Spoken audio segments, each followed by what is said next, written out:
안녕하세요. 절대갑집의 명품 PD 한PD입니다. 자, 여러분, 일단 이 공약부터 보시죠. 이 과거에 나온 공약이에요. 공약인데 우리가 한번 냉정하게 한번 생각을 해보세요. 이런 공약들이 이루어질 가능성이 있는 건가? 옛날에 이제 대권 후보들이 내놨던 거죠. 연 45만 가구. 자, 박근혜 정부는 연 평균 45만 가구를 공급을 하겠다. 가능한가요? 가능하지 않죠. 그죠? 뭐 지금 한 달에 10,000가구도 분양을 못 하는데, 그죠? 한 가구에 한 달에 분양 나오는 거 10,000가구도 안 되잖아요. 지금 분위기로 봐서는 반도 안 되겠죠. 그죠? 한 30만 가구도 안 될 거야 아마. 자, 그러니까 공약은 공약일 뿐이에요. 자, 문재인 정부 때 공공임대 중심 100만 가구, 공공임대 중심으로 100만 가구. 우리 일반 중산층들이 공공임대를 원하지도 않죠. 그죠? 이것도 공약일 뿐이고, 그리고 공공임대를 100만 가구 공급하지도 않았고, 자, 윤석열 정부는 한술 더 떴네요. 그죠? 임기 내 270만 가구, 5년이니까 5, 25, 한 50, 한 2, 3만 가구를 계속 공급하겠다는 거죠. 말도 안 되는 공약이죠.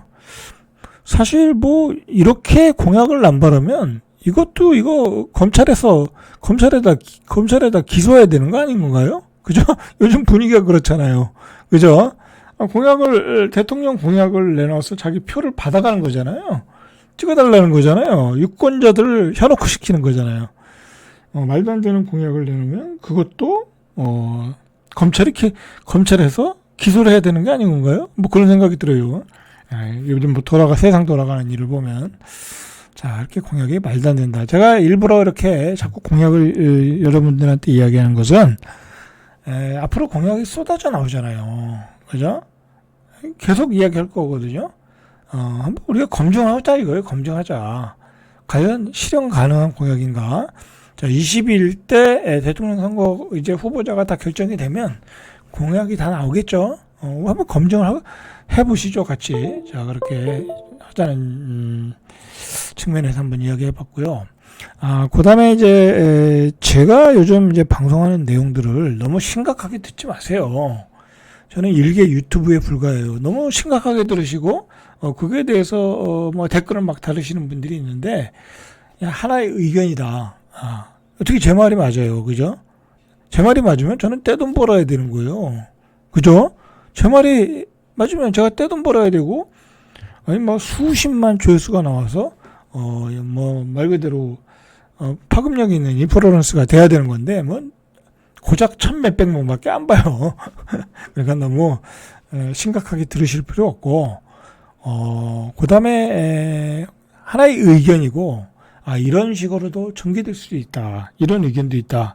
그래서 여러분들의 사고와 생각에 어떤 영양소, 그죠? 하나의 어떤 바탕이 될 수 있는 뭐 그런 사고, 생각의 하나이다. 뭐 그 정도로 받아들였으면 좋겠어요. 뭐 여러분들 너무 심각하게 받아들일 필요 없어요.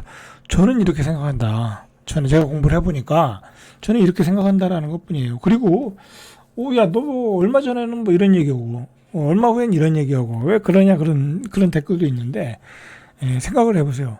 세상에 세상이 이렇게 진행되는 데는 갖가지 변수들이 막 들어와요. 요즘 대선, 내가 뭐, 윤석열 대통령이 파면당할 줄 알았습니까? 그죠? 그런 변수.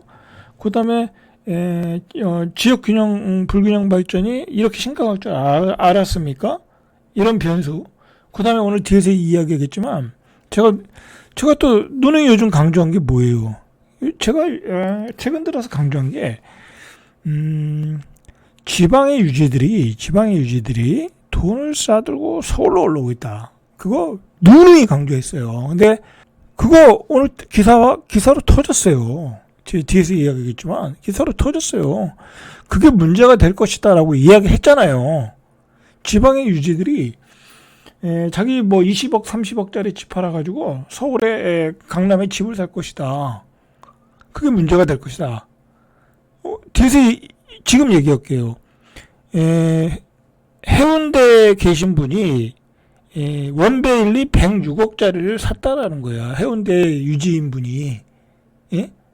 자, 그런 일이 터질 것이라고 제가 얘기했는데 오늘 기사화 됐어요. 불과 몇 년 전에 그런 일이 일어나리라고 상상했습니까? 작년만 해도? 한 2, 3년 돌아가면 그냥 한 2년, 3년 전에 막 그런 일이 일어나리라고 상상도 했겠습니까? 별로 그렇게 그게 주류가 되진 않는다고 생각했는데 그게 요즘 주류가 되고 있다는 게 문제가 되는 거예요. 자, 그 얘기는 뒤에서 이야기하고요. 자, 어쨌든 그렇게 너무 심각하게 받아들이지 마시고 자, 하나의 의견이다.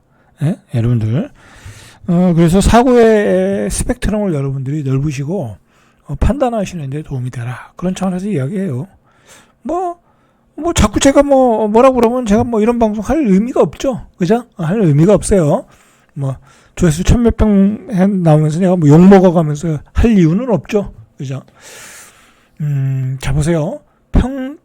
제가 기사를 정리하는데, 굉장히 중요한 내용이다. 그런 관점에서 초이스하고, 그걸 여러분들한테 강조하는 거예요, 여러분들.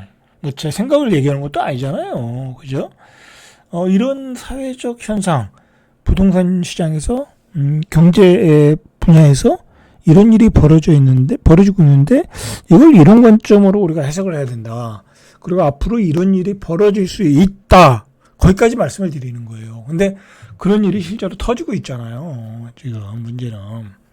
자, 평당 1억을 돌파했는데, 대한민국의 상위 50여 개 단지에서 평당 1억을 돌파했다는 거예요. 여러분, 이것도 굉장히 심각한 얘기예요.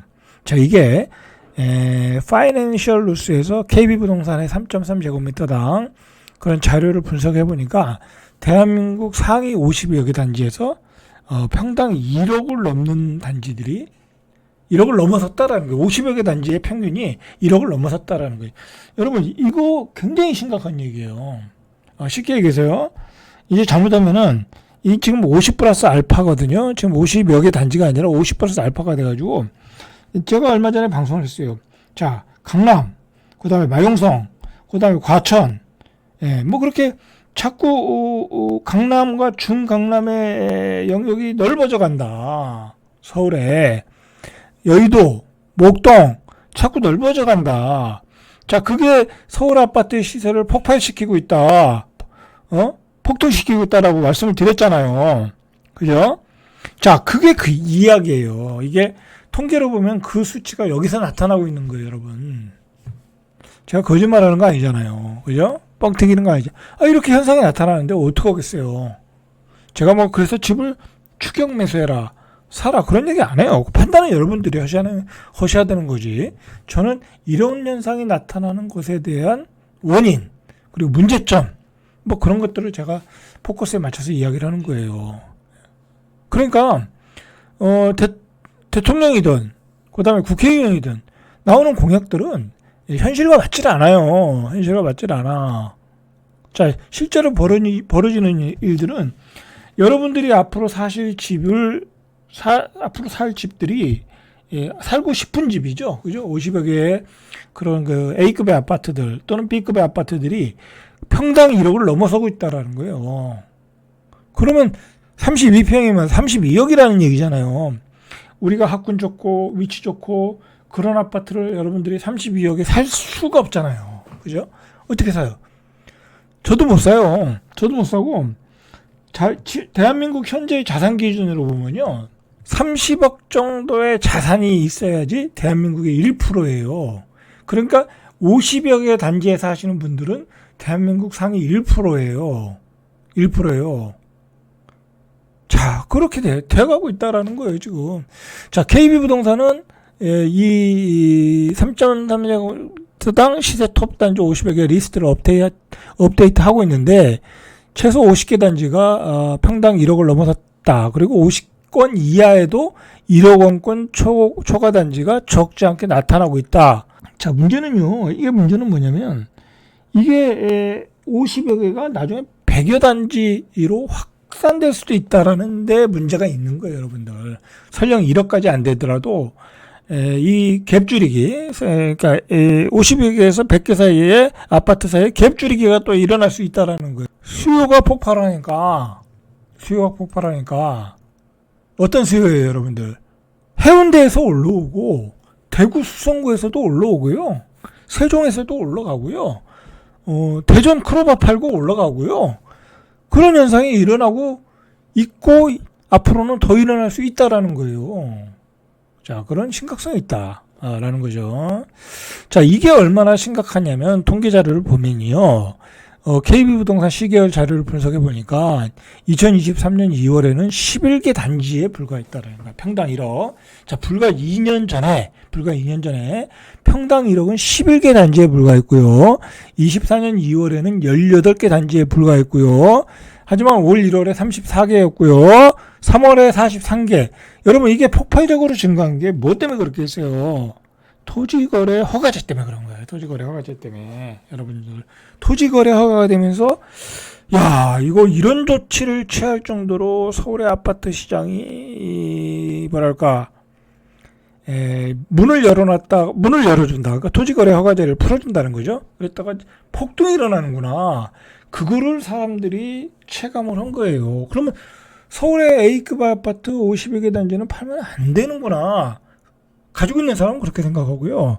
자, 해운대에 있는 사람들, 수성구에 있는 사람들, 제주도에 있는 부자들은 뭐라고 생각했어요? 야, 저거 빨리 가서 사야 되겠네. 동상이몽이 된 거죠. 그죠? 자, 그렇게 됐다. 여러분들, 이런 현상을 제가 작년 2년 전에, 그걸 어떻게 알겠습니까? 이런 일이 갑자기 벌어지기 시작한 거예요, 여러분들. 물론 그때도 조금씩은 있었죠. 항상 조금씩은 있었어요. 항상 발 빠른 사람들은. 그런데 그게 대세 분위기가 되고 주류 분위기가 될지는 요번에 토지거래허가 신호탄이 된 거죠. 오세훈 시장 토지거래허가. 그러니까 참 오세훈 시장이 실수를 했어요. 제가 봐도. 그러면 오세훈 시장이 다시 이거 한번 풀어줘야 된다. 지금 그렇게 할 수 있겠습니까? 그렇게 못해요. 못해. 그렇게 했다가요. 그냥 지방의 유지들 때로 물려. 때로.